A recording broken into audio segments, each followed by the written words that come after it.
हम लोग सुबह सुबह उठते हैं, अखबार पढ़ते हैं जी। दो खबरों को आपस में मिलाकर पढ़ लें तो भी एक नई बात पैदा होती है। 16 नवंबर की घटना है। उस दिन हमारे यहाँ दिल्ली में इतनी शादियां थी, एक ही दिन में 35,000 शादियां। ओहो। अच्छा संयोग देखिए, उसी दिन हमारे देश में बकरा ईद भी थी। अखबार में दोनों खबरें साथ साथ छप गई। दिल्ली में एक ही दिन में 35,000 शादियां, बकरा ईद धूमधाम से मनाई गई। एक नया प्रयोग इसमें मैंने भी किया है। एक दिन मैं अखबार पढ़ता हुआ सड़क के किनारे खड़ा हुआ था। मैंने एक अखबार की खबर पढ़ ली, दूसरी सड़क के किनारे लिखी हुई वो बात। अखबार पढ़ रहा था, अखबार में खबर छपी हुई थी, हम देश को 21वीं सदी में ले जा रहे हैं। अचानक मेरी निगाह ट्रक के पीछे गई, बहुत बढ़िया बात मिली। हम देश को 21वीं सदी में ले जा रहे हैं, गति सीमा 40। हम सन 2000 ईस्वी में 1 अरब हो गए। ठहरिए, आगे खतरनाक मोड़ है।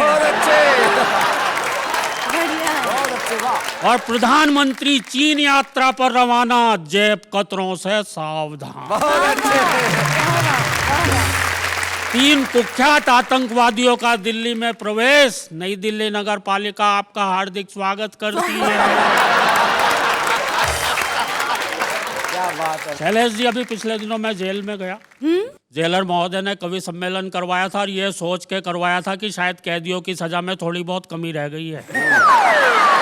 बहुत अच्छे। नीचे सारे कैदी बैठे हुए थे, लाइन लगाए हुए। एक कवि आए, वीर रस के थे, बड़ी जोर से चीखते हुए बोले, आदमी यूं हालातों में जकड़ा ना जाता। ओहो। आदमी यूं हालातों में जकड़ा ना जाता।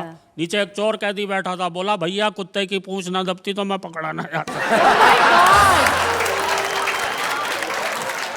अच्छा, कहीं कहीं तो बाकायदा भाई साहब कवियों को हूट किया जाता है। जो कवि हूट हो जाता है वो मंच पे जाकर चुपचाप एक कोने में बैठ जाता है। हाँ। जैसे आज महेश बैठा हुआ है। एक कवि सम्मेलन में मैं हूट हो गया, हरे भरे पेड़ से ठूंठ हो गया। अच्छा भाई, वाह वाह वाह। मैं बड़ा दुखी था, पर यह सोच सोच के सुखी भी था कि मंच पर ये इतने बड़े बड़े कवि, आदरणीय माणिक वर्मा जी, आदरणीय कुंवर बेचैन जी, भाई अरुण जैमिनी जी, भाई सूर्य कुमार पांडे जी, भाई महेश दुबे जी, इतने ही तो बैठे हैं यहाँ पे।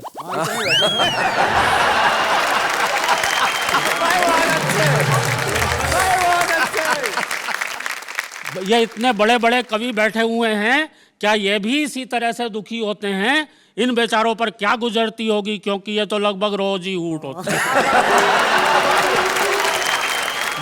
मेरे साथ तो खैर पहला ही चांस है। मैं मंच के एक कोने में बैठा हुआ और कवियों को घूर रहा था। जो कवि अगर जरा सा भी जम जाता, वही मुझे अपना सबसे बड़ा दुश्मन नजर आता। अच्छा। आधा घंटे बाद जब एक और कवि हूट हो गया, तब जाके मेरी आत्मा को घनघोर शांति पड़ी। अच्छा, आके भी मेरे ही पास बैठा। मैंने तुरंत उस कवि की पीठ थपथपाई। पीठ थपथपाने पे वो थोड़ा नॉर्मल हुआ। मुझसे बोला, यार कविताएं तो हमारी बहुत अच्छी थी, बस सुनने वालों की अकल ही फिसल गई होगी। हम लोग ऊंचाई पर खड़े थे ना, इसलिए कविता उनके ऊपर से निकल गई। मैंने कहा, यार इन लोगों को पता ही नहीं है कविता कैसी होती है। वह बोला, जैसी तुम और हम लिखते हैं वैसी होती है। अब दोनों बैठ के एक दूसरे को महान सिद्ध करने में लग गए। बोले, अरे तू है इस युग का दिनकर, मैं हूं आदित्य, हम दोनों ही तो लिखते हैं साहित्य।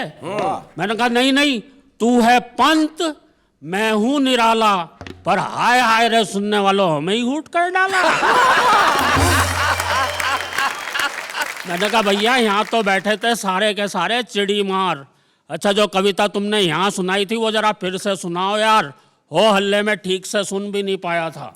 वह बोला, लो सुनो, मेरी कविता का शीर्षक है स्नान। स्नान। मैं समझ गया क्यों हूट हुआ होगा। भयंकर सर्दी के मौसम में पब्लिक को नहाने की कविता सुना। अच्छा, नहाने पे क्या कविता उसने सुनाई भाई साहब? बोले, राम लाल साबुन से नहाता है, रहमान लाल साबुन से नहाता है, बंता सिंह भी लाल साबुन से नहाता है, इसके बाद भी अगर साबुन बच जाता है इसके बाद भी अगर साबुन बच जाता है तो उससे रिची रिचर्डसन नहाता है। Richie Richardson. अब देखो, एक तो मेरी कविता में राष्ट्रीय एकता आई, सही बात। दूसरे सब नहा लिया इसलिए शरीर की भी सफाई। मैंने कहा शरीर की भी सफाई, पर एक बात मेरी समझ में नहीं आई, तुम अपनी इस कविता में सबको लाल साबुन से ही नहलाने के पीछे क्यों पड़े हो? क्या ये तुम्हारा प्रिय साबुन है? क्या ये इतना फैंसी है? वह बोला नहीं यार, बात दरअसल ये मेरे लड़के के पास इसकी होलसेल एजेंसी है।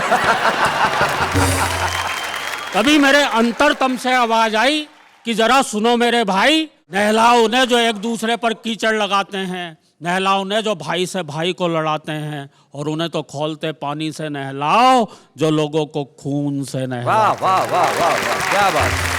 सिर्फ बाहर का स्नान लुटेरा बनकर आदमी की आत्मा को लूट जाता है, और किसी साबुन वाबुन की जरूरत नहीं पड़ती दोस्त, सिर्फ आंखों के पानी से ही मन का मैल छूट जाता हाय है। हाय हाय हाय हाय। सिर्फ आंखों के पानी बहुत से। अच्छे, मैं बहुत बढ़िया। आप सभी को प्रणाम करता हूँ जी, शैलेश जी। जब मैं बचपन में पढ़ता था, मैं पढ़ने में बहुत विद्वान था। ये इतना विद्वान था, मैं बता दूं, महेंद्र के बचपन की बात, बहुत विद्वान था। मतलब जवाब, चीजों के जवाब ऐसे देता था जिसकी हद नहीं। इनके एक और मित्र हैं, विजयापति हम उन्हें कहते हैं। तो उन्होंने एक बार उनसे एक सवाल पूछा, भाई महेंद्र अजनबी, ये एरोप्लेन इतना बड़ा होता है, तो यार इतने बड़े को पेंट कैसे करते होंगे? इतना बड़ा है तो कई कई दिन लग जाते होंगे। ये तो बड़ा विद्वान आदमी। इसने जवाब दिया, बोले पहले एरोप्लेन को उड़ाते हैं, खूब ऊंचा उड़ाते हैं, बहुत ऊंचा उड़ाते हैं, जब वो इतना सा दिखने लगता है तो पेंट कर देते हैं। ये होता है किसी आदमी का विद्वतापूर्ण व्यवहार। महेंद्र अजनबी। हमारे मास्टर जी हमें मुहावरे पढ़ाते थे, आधे हमारी समझ में आते थे, आधे नहीं आते थे। ओ हो। एक मुहावरा था, आपने भी सुना होगा, जिसकी लाठी उसकी भैंस। हाँ, हमने ये मुहावरा पढ़ा तो हमने सोचा बाजार से एक लाठी खरीद के लाते हैं और कोई भी भैंस दिखाई देगी उसे लेके चल देंगे। हम बाजार से एक 10 रुपए में लाठी खरीद के लाए। जी। एक आवारा घूमती भैंस को लेकर चलने लगे। तभी भैंस वाला आया, बोला भैंस मेरी है। मैंने कहा मेरे पास लाठी है इसलिए मेरी है। क्या बात है, बहुत अच्छा। वो तुरंत बंदूक निकाल के ले आया। बोले अब बता भैंस किसकी? मैंने कहा बंदूक जिसकी भैंस उसकी। शैलेश जी, एक और मुहावरा हमें अक्सर पढ़ाया जाता था, दांत खट्टे करना। दांत खट्टे करना मुहावरे का अर्थ होता है किसी दुश्मन को आप युद्ध में जब हरा देते हैं तो मतलब उसके दांत खट्टे कर दिए, ऐसा कहा जाता है। दांत खट्टे करना। जी। अच्छा, उसका उदाहरण भी देते थे कि राणा प्रताप ने लड़ते लड़ते दुश्मनों के दांत खट्टे कर दिए। हाँ। मैंने सोचा यार राणा प्रताप जी ने ऐसा कैसे किया होगा। फिर मैंने सोचा हो सकता उन्होंने एक हाथ में तलवार दूसरे में नींबू लिया होगा और लड़ते लड़ते दुश्मन के दांतों पे मल दिया होगा। अबे कायरता के चट्टे बट्टे, जा हो गए तेरे दांत खट्टे। एक और मुहावरा पढ़ाते थे, ऊंट के मुंह में जीरा। आपने भी सुना होगा। मैं बहुत दिनों तक सोचता रहा यार ये जीरा ऊंट के मुंह में ही क्यों होता है, हाथी के मुंह में क्यों नहीं होता, सही बात है, या शेर के मुंह में क्यों नहीं होता। पर मुझे पता है मुहावरा बनाने वालों की हिम्मत नहीं पड़ी होगी। मैं आपको एक हास्य रस की डरावनी कविता सुनाने जा रहा हूँ। ओहो। डरावनी इसलिए क्योंकि मेरी इस कविता में भूत प्रेत हैं। अच्छा। अब भूत प्रेत होते हैं नहीं होते हैं ये तो अलग बात है, लेकिन जब से मैंने खुद को आईने में देखा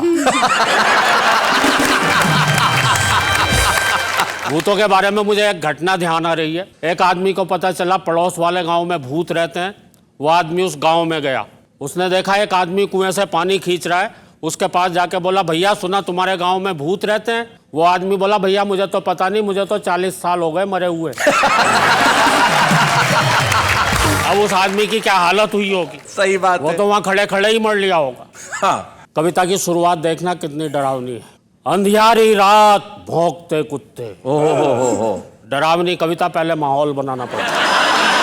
अंधियारी रात भौंकते कुत्ते, सुनसान हवेली, हवेली में कंगूरे, कंगूरों में चमगादड़, मकड़ियों के जाले, नीचे तहखाना, तहखाने में खिड़की जो बरसों से किसी ने नहीं खोली, वहां बैठी थी भूतों की एक टोली। ओहो, क्या बात है। डर गए क्या? नहीं डरे तो अब डरो। अब डरो। वहां बैठी थी भूतों की एक टोली, आपस में बतिया रहे थे, आदमियों के एक से बढ़कर एक भयानक किस्से सुना रहे। क्या बात है। आपस में बतिया रहे थे, आदमियों के एक से बढ़कर एक भयानक किस्से सुना रहे थे। पूरा का पूरा वातावरण था भूतिया, तू तक तूतिया। एक भूत ने दूसरे भूत से कहा, क्या सचमुच तुझे आदमी से डर नहीं लगता? दूसरा भूत बोला, नहीं यार, इस अंधविश्वास पर तो मैं विश्वास ही नहीं। बहुत अच्छे, बहुत अच्छे। और आदमी में विश्वास करने लायक है ही क्या? क्या बात? आज की दुनिया में तो आदमी ही आदमी का विश्वास नहीं। क्या बात है महेंद्र, बहुत अच्छे, बहुत बढ़िया। आज की दुनिया में तो आदमी ही आदमी का विश्वास नहीं करता, तो मैं क्यों करूं, फालतू फंड में डरूं? दूसरा भूत बोला, नहीं यार, मैं तो बहुत डरता हूं, जब भी घर से बाहर निकलता हूं मनी मन हनुमान चालीसा जपता हूं। मैं तो कहता हूं आदम इंसान नजर नहीं आवे, महावीर जब नाम सुना है भाई, बहुत अच्छे, क्या बात है। मैं तो अपने बच्चों को भी डराता हूं, बेटे सो जा, नहीं तो आदमी आ जाएगा। हाय हाय, क्या बात है। बेचारे डर के मारे सो जाते हैं, खाना तक नहीं खाते हैं। एक बुजुर्ग भूत बोला, अबे ये कल रात ही शहर होकर आया है, इस पर जरूर किसी खतरनाक आदमी का साया है। भाई वाह वाह, बहुत अच्छे, बहुत बढ़िया, बहुत अच्छे महेंद्र। किसी झाड़ फूंक करने वाले को बुलवाओ, इस पर से आदमी उतरवाओ। इसको कितनी बार समझाया है, ऐसे दिन दहाड़े या रात में शहर में ना जाए, और अगर कभी गलती से चला भी जाए तो वहां पर एक गोल गोल संसद भवन है ना, उसकी तरफ तो भूल कर भी ना जाए। अबे वहां पे सफेद पग कपड़ों में बैठे नेता तुझे चिपट जाएंगे। क्या बात है। पेड़ पे उल्टा लटका देंगे और तुझसे वोट मांगेंगे। हाय हाय हाय हाय हाय, बहुत अच्छे। क्या बात है। और याद रख, अपने इलाके की वोटर लिस्ट में तू वैसे भी अभी तक नहीं मरा होगा। क्या बात है महेंद्र, बहुत अच्छे, बहुत बढ़िया। एक भूत बोला, यार इन नेताओं की भली कही, इस भूतनाथ प्रताप को लो। सुना है पहले एक नेता था, हमेशा कुर्सी से चिपका रहता था, कुर्सी से इसकी चिपकने की आदत आज भी नहीं गई है। रोजाना संसद भवन में चला जाता है और किसी खाली कुर्सी पर जाकर बैठ जाता है। क्या बात है। पूरी कार्यवाही सुनता है और वापस आ जाता है। एक भूत बोला, ये जरूर नेता रहा होगा, नो डाउट, पर विपक्ष का रहा होगा, क्योंकि दिन भर चिल्लाता रहता है वॉकआउट वॉकआउट वॉकआउट वॉकआउट। एक भूत बोला, बे नेता तो नेता, ये जो खाकी वर्दी वाले हैं ना, इनसे भी बच के रही हो। अगर कभी चिपट गए तो तुझे मारते मारते आदमी बना देंगे। वाह वाह वाह वाह वाह, बहुत अच्छे भाई, बहुत बढ़िया। फिर हम क्या कर लेंगे, आदमी बनाकर या तो ये तुझे रिपोर्ट लिखवाने आई कोई अबला बनाएंगे, या फिर तेरी खोपड़ी पर तबला बजाएंगे। क्या बात है। और उसे फोड़ेंगे, अगर तू भागेगा तो तेरी लंगोटी तक नहीं छोड़ेगा। वाह वाह वाह। एक भूत बोला, इन आतंकवादियों से तो कई किलोमीटर दूर रही हो। दूसरा भूत बोला, आतंकवादियों से क्यों, वो तो बड़े महान हैं, हम भूतों की संख्या बढ़ाने में उनका बड़ा योगदान। हाय हाय हाय, क्या बात है। एक कमजोर दिल वाला भूत बोला, भैया रात बहुत हो गई, अब सो जाओ, आदमी की बातें कर करके मुझे और मत डर। वाह वाह वाह, बहुत अच्छे। एक वरिष्ठ भूत बोला, बे डरपोक, जरा उन आदम बस्तियों के बारे में सोच, जो भरी पूरी होने के बावजूद वीरान हैं, जहां आबाद शमशान और कब्रिस्तान है। क्या बात है। जहां आदमी आदमी से बहुत डरता है, रात में तो क्या, दिन में भी घर से बाहर नहीं निकलता है। आज का आदमी तो बहुत बहुत भयावना है, वो तो हम सबसे भी ज्यादा डरावना। वाह वाह वाह वाह वाह, सबसे भी ज्यादा डरावना। क्रिकेट पर एक कविता मैंने लिखी है, वो आप तक पहुंचाना चाहता हूँ। हाँ महेंद्र। मित्रों, एक ऐसा खेल है हमारे देश में जो शीघ्र ही हमारा राष्ट्रीय खेल घोषित होने जा रहा है, और वो खेल है सांप्रदायिक दंगा। क्या बात है। आप देखिए, इस खेल के मैच हमारे देश के कोने कोने में, हर तीसरे चौथे शहर में खेले जाते हैं। क्या बात है। पर कभी टेलीविजन पर डायरेक्ट टेलीकास्ट नहीं किया जाता, वाह वाह। क्योंकि टेलीविजन वाले भी वहां पहुंचने से घबराते हैं। आप आम खेल के मैचों के समाचार तो समाचार पत्र के तीसरे चौथे या अंतिम पृष्ठ पर पढ़ते हैं, पर इस खेल के मैच इतने महत्वपूर्ण होते हैं कि समाचार पत्र के मुख्य पृष्ठ पर मोटे मोटे शब्दों में छपते हैं। क्या बात है, बहुत अच्छे। ये मैच 2020 वनडे इंटरनेशनल या 5 दिवसीय भी नहीं होते हैं, महीनों डे एंड नाइट में बगैर फ्लड लाइट में खेले जाते हैं। क्या बात है, बहुत बढ़िया, बहुत अच्छे महेंद्र। अब मैं कमेंट्री शुरू करता हूँ इसकी। किसी शहर के मंदिर, मस्जिद या गुरुद्वारे से एम्पायर ने टॉस उछाला है, खेल शुरू होने वाला है। भाई वाह वाह वाह वाह, बहुत बढ़िया महेंद्र, बहुत अच्छे। क्या बात है महेंद्र। मजहब टीमों में बट गया है। हाय हाय, क्या बात है भाई, वाह। मजहब टीमों में बट गया है। दोनों टीमों में होड़ लग रही है कि कैसे अधिक से अधिक रन बटोरे जाएं कि वो ये मैच जीत जाएं। और दोस्तों, इस मैच में बनने वाला एक एक रन नहीं है, ये है इंसान की जान। क्या बात है। क्योंकि इस खेल में ना तो स्लिप है, ना गली है, ना मिड ऑफ है, ना मिड ऑन। क्या बात है भाई, वाह वाह वाह, बहुत बढ़िया। एक एक रन पर दर्शक दीर्घा से तालियां नहीं बजती हैं, वरन आंसुओं का सैलाब आता है। और छक्का लगने पर तो पूरे वातावरण में सन्नाटा छा जाए। क्या बात है भाई, वाह वाह, बहुत बढ़िया। और दोस्तों, ये जो गोलियों की गड़गड़ाहट की आवाज आपके दिल और दिमाग के रेडियो सेटों पर आ रही है, वो ये बता रही है कि खिलाड़ियों ने बड़ी जल्दी शतक बना लिया है। हाय हाय हाय, क्या बात है। और एक बात और है जरा सी कि रन रेट है प्रतिदिन 100, 128 या 184, और अब रन रेट रोकने के लिए पुलिस ने स्लिप, गली, कवर में फील्डिंग सजा ली है। सहायता के लिए 12वें खिलाड़ी के रूप में सेना भी बुला ली। क्या बात है भाई, बहुत अच्छे, बहुत बढ़िया। इस ओवर में कोई भी रन नहीं बन पाया, इसलिए ये ओवर मेडन हो गया है। पर कब तक ओवर मेडन जाएगा? एक एक खिलाड़ी विदेशों से प्रशिक्षण लेकर आया। क्या बात है भाई, वाह वाह, बहुत अच्छे। इक्का दुक्का रन तो ले ही लेगा। कब तक 12वां खिलाड़ी इस मैच में फील्डिंग करेगा? और दोस्तों, पुलिस और सेना कोई बापू नतकर्णी तो है नहीं जो पिच से भी सहायता ले लेगी और लगातार 21 ओवर मेडन फेंकेगी। क्या बात है, बहुत अच्छे, बहुत बढ़िया, बहुत बढ़िया। देश के कोने कोने में जहर भरने वाले, भाई से भाई को अलग करने वाले, हाँ, आपको और मुझे सबको पता है कि इन मैचों के आयोजक कौन है, प्रायोजक कौन है। और हमें यह भी पता है कि forward short leg, backward short leg और लॉन्ग लेग ही नहीं, लॉन्ग हैंड भी हैं उनके। क्या बात है भाई, वाह वाह वाह, बहुत अच्छे। तो आओ हम सब मिलकर उन लॉन्ग हैंड्स को काट कर कवर या गली में गिरा दें। क्या बात। और भी लंबे हों तो इस देश की बाउंड्री के पार 6 रनों के लिए पहुंचा दें। क्या बात है भाई, वाह वाह, बहुत बढ़िया। और दोस्तों, ये जो सामने आपको 3 स्टंप खड़े नजर आ रहे हैं, इन तीनों पर नाम लिखा है। एक पर हिंदू का, दूसरे पर मुसलमान का, तीसरे पर सिख का। और आप सबको भी ये अच्छी तरह से खबर है कि तीनों की लंबाई, तीनों की चौड़ाई, तीनों की त्रिज्या, तीनों का आयतन बिल्कुल एक बराबर। क्या बात है भाई, वाह वाह वाह, बहुत बढ़िया, बहुत अच्छे। लेकिन दोस्तों, इनके ऊपर रखी हुई बेल्स नजर नहीं आती हैं।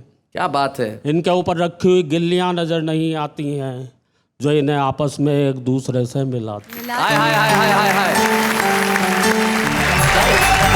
मैं तो सुरेंद्र पार्टी वालों से कहना चाहता हूं कि उन्हें हमारी पार्टी को कुछ करने की ज़रूरत नहीं है। हमारी पार्टी तो वैसे ही काफ़ी कमज़ोर है। भाई साहब, इनसे भी पतला कवि है। अच्छा, वीर रस का ऊपर से। वीर रस का इतना पतला कवि, जब वो तो मास्टर महेंद्र को तो मोटा मोटा कह के चिढ़ा रहा था। अच्छा, उसका सीन बताता हूँ। इतना पतला दुबला कवि जब कविता पढ़ रहा था तो सामने बैठे श्रोताओं में से एक बोला, भाई कौन खड़ा है? भाई कौन खड़ा है, दिखाई नहीं पड़ रहा है। मुझे तो लगता है माइक खुद ही कविता पढ़ रहा है। उसकी बगल वाला श्रोता बोला, लगता है तू भी गच्चा खा गया है। अबे कवि तो खड़ा हुआ है, लेकिन गौर से देख, माइक के डंडे की ओट में आ गया। एक श्रोता बोला, ये दिखने में कैसा लगता है, जरा पता लगाओ। दूसरा श्रोता बोला, किसी के घर पड़ी हो तो दूरबीन उठा लो। अच्छा, एक श्रोता वाकई में दूरबीन उठा के ले आया और उससे देखते हुए बोला, बाप रे, ये कवि खड़ा है, उसका एक्सरे। शैलेश भाई, अचानक वो कवि बड़ी जोर से थरथराया। ऐसा लगता था जैसे मिर्गी का दौरा आया। एक श्रोता बोला, इसे जूता सुंघाओ। दूसरा बोला, गरम गरम दूध पिलवाओ। तीसरा बोला तू किस टेंशन में है, गौर से इसकी जेब देख, इसका मोबाइल फोन वाइब्रेशन में है। बहुत बढ़िया महेंद्र। शैलेश भाई, मुझे पिछले दिनों आत्महत्या करने का शुभ अवसर प्राप्त। शुभ अवसर। खैर मित्रों, जिस दिन हम आत्महत्या करने निकले तो मोहल्ले के सारे लोग खुशी खुशी हमें विदा करने निकले। ऐसे टाइम में लोग सलाहें देते हैं। अच्छा, ऐसे सलाहें दे रहे थे जैसे बहुत बड़े आत्महत्यारे रहे हों। आत्महत्यारे, बहुत अच्छे। एक बोला भैया ठीक तरीके से कर लियो, क्योंकि आत्महत्या के विषय में हमारी बुद्धि ये बताती है कि यदि ये एक बार ठीक ठाक कर ली जाती है तो दोबारा करने की नौबत नहीं है। बहुत बढ़िया। एक बोला जाके किसी नदी में कूद जा। मैंने कहा यार नदी में कूद जा, नदी से तो मेरा दिल बहुत घबराता है क्योंकि मुझे तैरना ही नहीं आता है। वो बोला तैरना नहीं आता है इसीलिए तो कह रहा हूँ नदी में कूद जा। एक बोला फांसी खा लो, नीचे कुर्सी रखो, ऊपर फंदा डालो। मैंने कहा यार पर एक बात मेरी भी मानना, गर्दन में तो मेरी दर्द होगा, फंदा डालना तो मेरी कमर में डाल। एक बोला इसे चूहे मार दवा खिलवाओ। ओहो। दूसरा बोला क्यों यार इसका मजाक बना रहे हो, एक हाथी को चूहे मार दवा खिलवा। एक बोला इसे किसी कवि सम्मेलन में ले जाओ और ऐसा करो इससे कविताएं मत पढ़ो। बहुत अच्छे भाई, बहुत बढ़िया महेंद्र। एक बोला अबे सोच क्या रहा है, जाके किसी नदी में ही कूद जा, कम से कम इस बहाने नहाना तो हो जाए। क्योंकि आत्महत्या करने के बाद तो पता ही नहीं कब नहाया। खैर साहब, मैं नदी की ओर चला, सबसे पहले फुटे से पानी नापा, पर पानी था कि उसने फुटे को ही नहीं ढांपा। अच्छा। मैंने सोचा इतने से पानी में कैसे कूदा जाएगा। इस बार हमारी अंतरात्मा से आवाज आई कि तुम कूदो तो सही, तुम्हारे लिए तो चुल्लू भरी काफी है।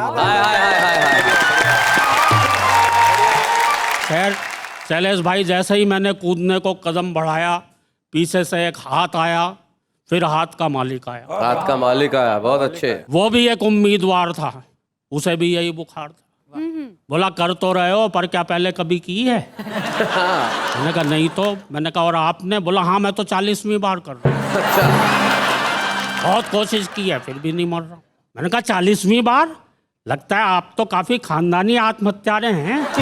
वो बोला दोस्त तुम नहीं जानते, मैंने इस जीवन में, हाँ इसी जीवन में, एक नहीं दो नहीं कई की हैं आत्महत्याएं। किसे किसे बताएं, आत्महत्या तो तब की थी यार जब इस जीवन में, हाँ इसी जीवन में झूठ बोला था पहली बार। वाह वाह वाह वाह, बहुत अच्छे। जब चोरी की थी पहली बार, जब रिश्वत ली थी पहली बार तो दोस्त मैं खुद से ही डर गया था, सचमुच उसी दिन मर गया। क्या बात, वाह वाह। पहली बार तो दोस्त मैं खुद से ही डर गया था, सचमुच उसी दिन ही मर गया था। तब भी की थी जब बेची थी नकली दवाएं, मिलावटी चीजें, नकली शराब, कितनों का उजाड़ा सुहाग। दोस्त मैं जिंदा कहाँ हूँ, मैं तो मर चुका हूँ, अपनी ही नहीं अपनी आत्मा की भी हत्या कर चुका। क्या बात है, वाह वाह। अपनी ही नहीं अपनी आत्मा की भी हत्या कर चुका हूँ। मैं अपनी मौत से बहुत बहुत पहले मर चुका हूँ। इतना कहे वो वहाँ से गायब हो, न जाने किधर गया। और दोस्तों उसकी बातों का मर्म समझकर मैं खुद भी मर गया। हाय हाय हाय हाय, खुद भी क्या बात है, वाह वाह।